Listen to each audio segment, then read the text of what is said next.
If you like being able to watch the podcast, make sure to let me know by subscribing to this channel. Sometimes things don't go quite as planned, and that's where I sit right now because I just got off the phone with somebody who had set up a co-creation session with me, and we had some technical difficulties.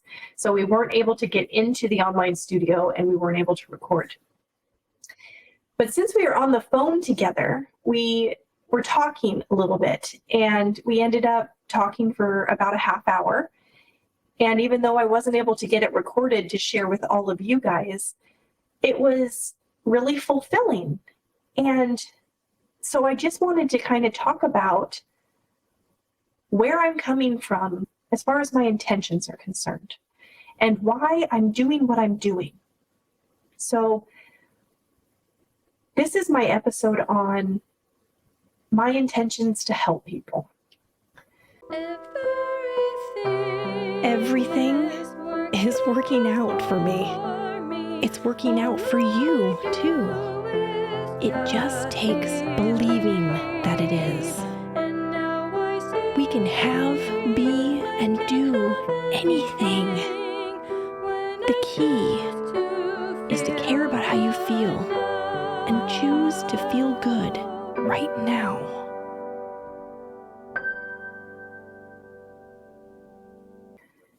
Being in a position like mine where I'm offering individual coaching, and I don't want to say therapy because I'm not an acting therapist when I work with people in these co-creation and private personal alignment sessions. It's more of a coaching kind of thing. But really, that's what therapy kind of is. You're in a position where people come to you wanting guidance. And even though a good therapist doesn't give advice, a good therapist still kind of coaches and offers guidance around the obstacles to help a person get to where they want to go. I came out of this phone call realizing what it does for me when I'm in this position working with somebody, and how we really have this co-creation vibration going on. They're coming to me for information about what I know and my knowledge base, and I'm offering what I know while also weighing in on my intuition, because messages come to me through my own alignment based on what somebody else is expressing that they want in their life, and I share that with them. But in turn, it also is very fulfilling for me because I can feel their hope and their positivity when we're talking about this. And I truly feel the empowerment that resides in them. And that's why this feels like kind of a conundrum for me, because I know that everybody has that. And a lot of times, if you've listened to any of the interviews that I have done on other people's podcasts, you might hear me at the end talk about that, because my message at the end is usually about empowerment and how you don't really need anybody else to get the things that you want in life. And you don't really need a coach or a guide or a therapist, because all of the guidance that you need is within. It resides in you. And that is my truth. I believe that to the core of my being. And I will continue to encourage that kind of empowerment in people, because I am not looking for any kind of dependency here. Though people are coming to me, and I welcome this, and this is mutually beneficial for us, in these sessions, what I really want to do is plant that seed of empowerment, that I'm here for you, and I am happy to share my knowledge base with you, and I'm happy to allow my own intuitive guidance to focus on you and what your desires are. But at the same time, I want you to know that your ability to find that information is accessible, and you don't need anybody else. Tuning into yourself is the place where you find answers to everything that pertains to you and your life. But as I sat in this session, I just had this sense of meaning. And I thought I would just jump on here since I'm not recording with this individual right now. And I already had the studio set up. I figured, why don't I just talk about it a little bit? Because it's something that's really coming forth for me right now. I'm coming up on the 1-year anniversary of the podcast, and it's put me in this state of contemplation where I kind of could go 2 different directions. I could go down the path of taking the podcast into new areas of growth and discovery, and I have a lot of ideas about that. And then there's this other path of maybe I just take a break from it altogether. And that's where I'm living right now, teetering and tottering toward either of those directions. And it's not really a place that I enjoy being. I kind of like having my direction. I'm a planner, and I like to have that sense of drive. But I've been feeling some discouragement lately because even though I am offering these coaching sessions to people, I'm having a hard time with my reach and finding the right people to come to me who are looking for that kind of guidance. And I know it's there. And I also know that I'm the one blocking it for whatever reason and in whatever way. I know that I have resistance in my trail, and no one can put it there but me. So I'm working through all of that. And then I get little glimmers of, oh yeah, this is why I'm doing this. And this is why I enjoy this so much. If you were a podcaster, then you may have heard of the term pod fade. And I learned about that term early on when I started podcasting. And I thought, that is never going to happen to me. I am so passionate about what I'm doing, and I love it so much. This is it. I'm in it for the long haul. There's nothing that could get me off of this path.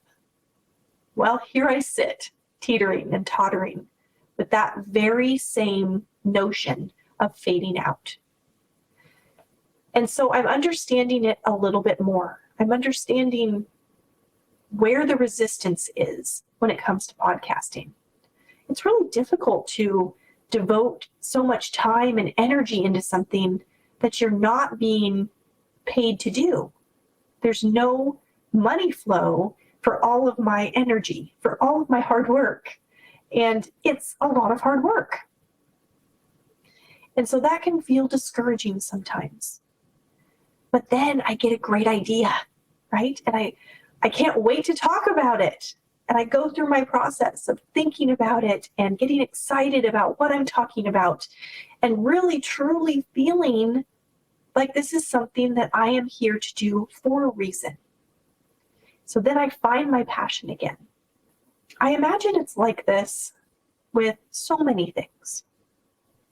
Even if you are an employee of some business, or you have your own business, or you're getting paid for some kind of effort, I imagine everybody goes through those times where they think, do I want to keep doing this? Is this really what I want? Is this really what I'm here to do? And I mean, it happened to me when I was working as a therapist. When I was in school for psychology, I thought this was it. I'm going to become a therapist. I'm going to have my own private practice, and I'm going to enjoy working with people, and that's going to be my career. But that is not how it has gone at all. I spent 5 years as a therapist, and then I got super sick, and I thought, I'm too stressed out. I can't do this job. And then, of course, my default is always go back to school, further your education. Maybe then you'll make enough money to feel satisfied in your role. And to be honest with you, that has been a huge motivator for me. When I was working as a therapist, I was making $18 and some odd cents I don't even remember how much it was, but it was under $19 an hour with my master's degree. Just sit with that for a minute. With my master's degree, under 20 bucks an hour. And I remember talking to the other counselors that I worked with, and they told me that I was getting gypped. They were like, wow, that's all you're making? And I was like, yeah. Why? What? Is that not what you're making? So money is important, and feeling valued is very important, especially when you're working for somebody else. And I think that was a big part of my issue, was that I did not feel like my efforts were being valued monetarily, and they weren't. I was the low man on the totem pole, but my effort was way up at the top. I had over 80 clients on my caseload, and I was putting in 100% in working with those people as much as I possibly could. It was getting to the point where I was starting to kind of get sloppy because there was too many to keep track of. But I have always been a good worker. When I work on something, I do it to the best of my ability. And places usually enjoy having me as an employee because I do go above and beyond in my position. So when I found out that I wasn't being valued in my salary, I think that contributed a lot to my state of health, my own mental health, which then showed in a really physical ailment kind of way. But I still valued helping people and being in that role where I'm giving a lot of care. I just realized something. I think that's what's going on with me right now. Caring for others has been something that's been at the forefront of my mind for a while. I've been talking to my husband about it because I feel like I'm at the end of my rope with taking care of other people. And I've asked him to step up and take care of the kids more, like just meeting their basic needs, getting them ready for the day, feeding them, because I feel like it has overwhelmed me. It takes up so much of my time and energy, and all I really want is a reprieve. I just want to be able to take care of myself and not have to worry about anybody else. Taking care of other people can be draining. And I don't even necessarily want someone to come in and take care of me. I just want the luxury of not having to take care of anybody else. That's really been at the forefront of my state of being lately, which may be contributing to me teeter-tottering with the podcast, because so much of my time and energy and effort goes into producing this podcast for all of you guys. And yet I have no monetary gain from it at all. So I'm doing all the giving and I'm not doing any of the getting. And I think that my cup is empty. I'm feeling like I'm giving too much care and not receiving a chance to just take care of myself for a little bit. So I really feel like I'm working 100% on the podcast and 100% as a mom and a wife and a daughter and, all those other roles that I have with the people in my life. And so it's just a lot of overwhelmment right now. And I'm just kind of processing this as I came to this realization that giving care is really at the foundation of my frustration. But then I go and I hop on a co-creation session with somebody and I feel fulfilled. I enjoy that. I really enjoy the act of creating the future with someone else. And it's their future. It's the way that they want it to be. And I get to contribute to helping it become that. And there's something so powerful about that. And I get a lot out of that. Like even right now, I feel like my energy is rising just thinking about it. I want you all to live the most satisfying and happy life possible. At the core of what I want in the world is for everybody to be happy. And I know it's possible.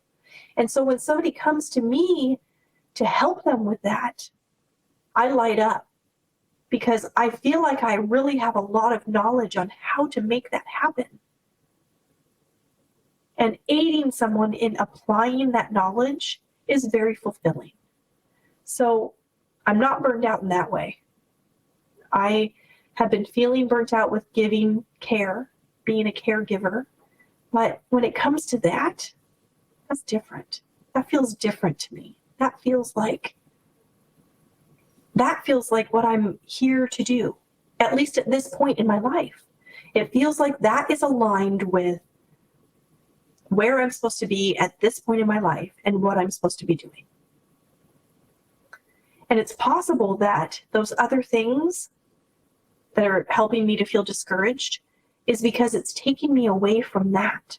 All my time and my energy that's going into this podcast and all the time and energy that's going into raising my family is pulling me in those directions more than in this area where I get to really light up and feel good about how I'm working with other people to produce positivity in the world.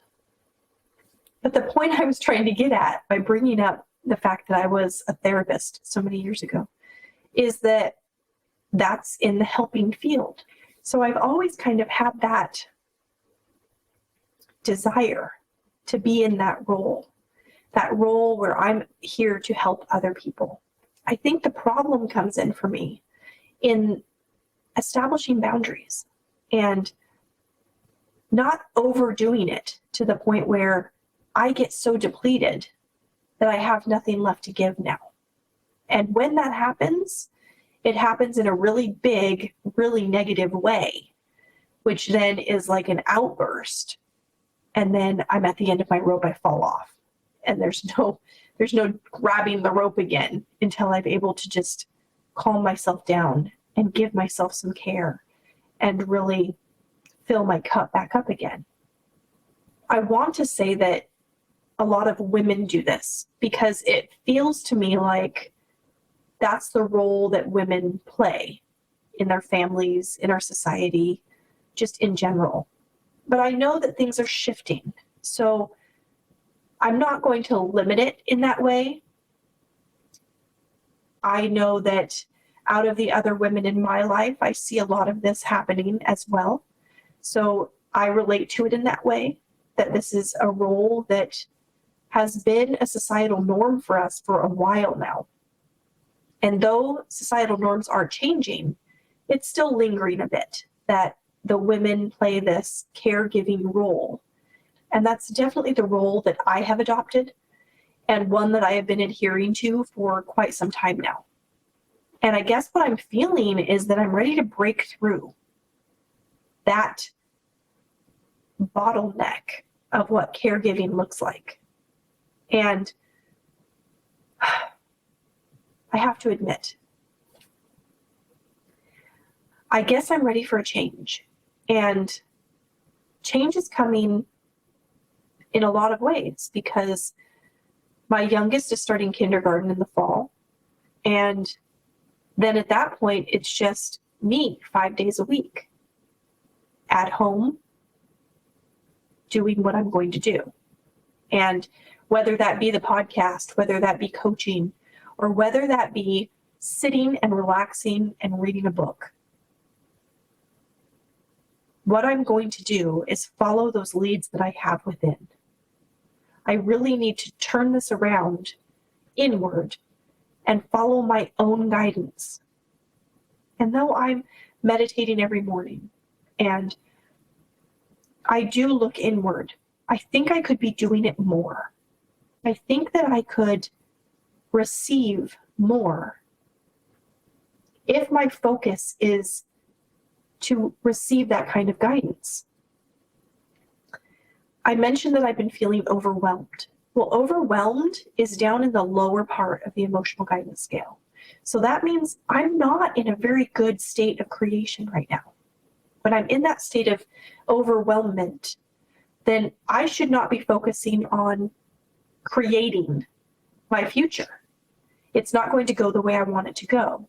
Because the way I'm feeling, what I am emitting out into the universe is negativity. And then the universe, law of attraction, doesn't discriminate. It just gives you what you feel. And that's not what I want.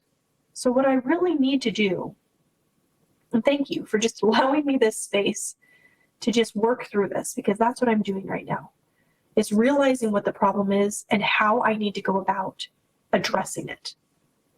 I just need to go easy on myself a little bit, not put so much pressure on me, not worry about monetizing, not worry about meeting my deadlines, not even worry about meeting my weekly obligation to post on the podcast. What if I missed a week?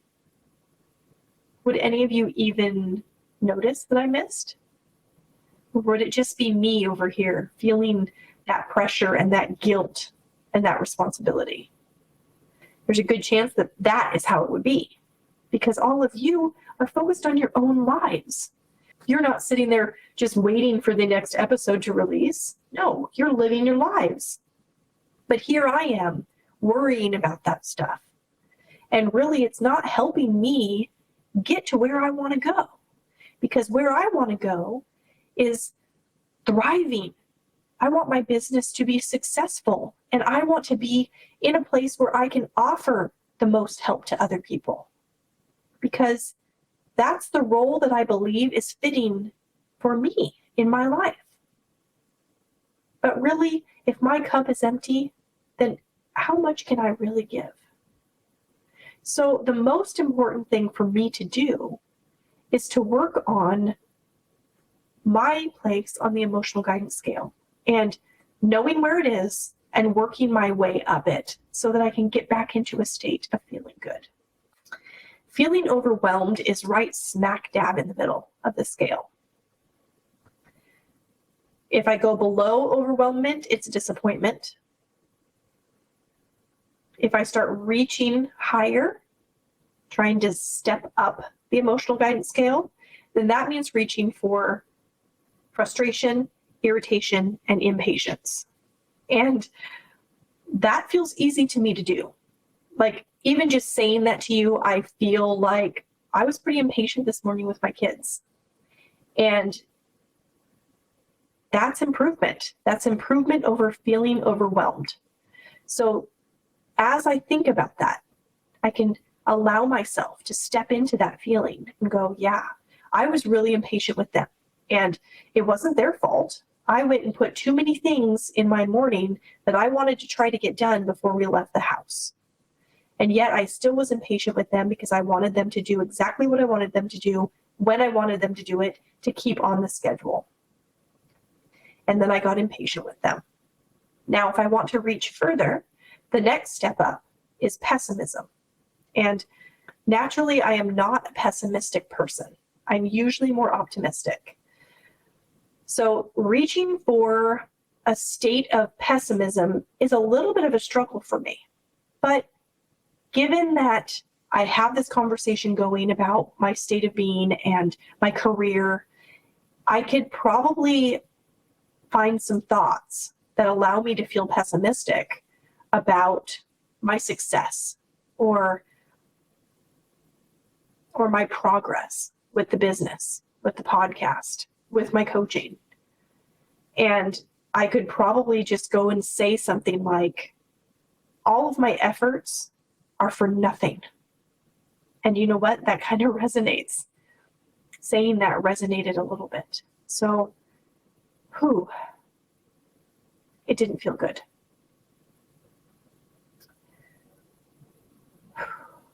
Allowing myself to feel that right now really doesn't feel good. But I also feel like it was kind of like acknowledging some pain that's been there that I hadn't really put words to. And I think that is the truth. I think I have been feeling like all of my efforts are not worth anything. And having a belief like that is definitely hindering me to thrive. So let's see if we can reach for the next one. Stepping up from pessimism is boredom. And I think it's fairly easy for me to find a state of feeling bored. I could even be bored with this recording right now. It really had no structure. There wasn't a lot of momentum. It's just me talking. Finding that state of feeling bored is now 3 steps up from my original feeling of overwhelmment. So that's good. That's taking it in the right direction. The next step up is a really powerful step, and that is finding contentment. If I can get within that realm of content, then I feel like that's neutral. That's not positive. That's not negative. It's neutral. I'm fine. But I really want to keep that momentum of stepping up the scale. I don't want to slip back down the scale. And from contentment, I really feel like there's a teeter-totter on that one. And you really could take it either direction. And the direction you decide to go will either go toward positivity or negativity. It's really at that border between the two. So finding a feeling of contentment, let's see if I can do that.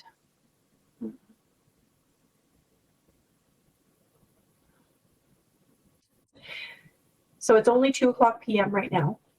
And that means that I have another 2 hours before I have to go pick the boys up. And that feels content. I feel content with that.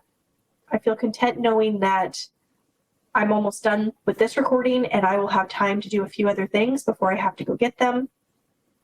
I feel content. So now I have to step into the positive realm. And that means stepping into hopefulness. So here we go. Because I'm really, really hoping that the next time I come in to record, I'm in a better state of positivity when focused on the podcast, when focused on coaching, when focused on my family and my kids and giving them the care that they need. I'm hopeful that I can feel that way again because I've felt that way before. And I can even reach for those feelings right now.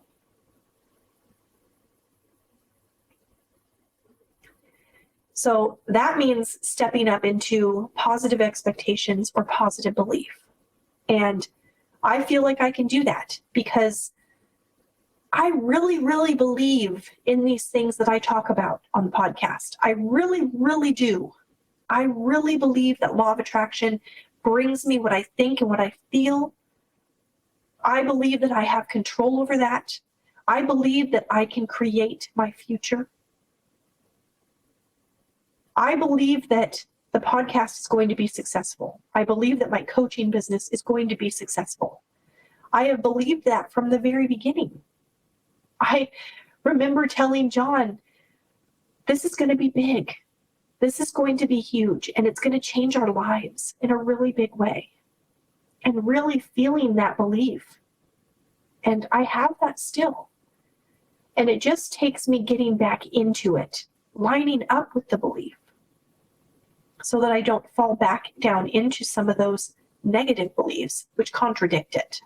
So now I have to reach for enthusiasm, eagerness, and happiness. And usually when I go to reach for happiness, my kids come into play. And I think about moments that I have with them where they make me laugh. And it happens all the time. My kids are so funny. And I love their sense of humor. And I'm really, really happy that they chose me to be their mom.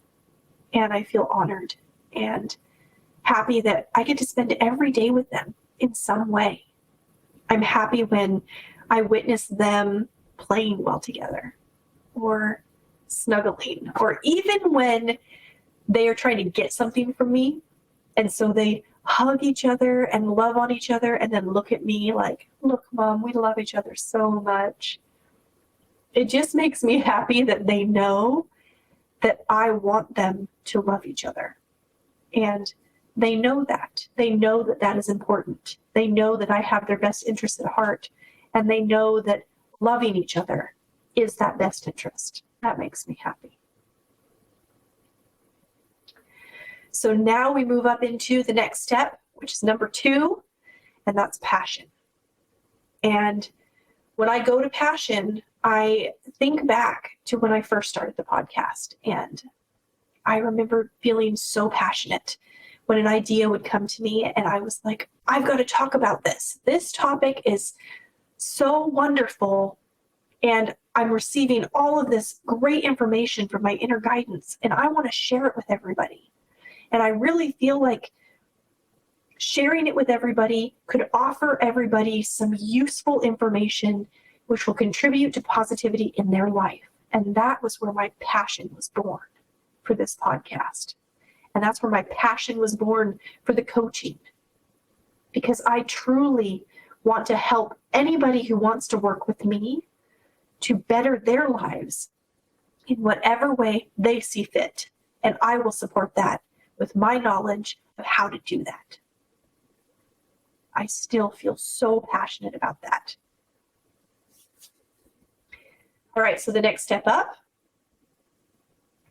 joy, knowledge, empowerment, freedom, love, appreciation. All of those have the same vibrational frequency.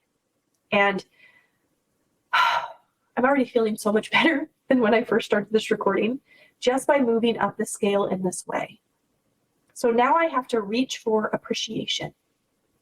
And the easiest form of appreciation that I practice every day is appreciating my bed.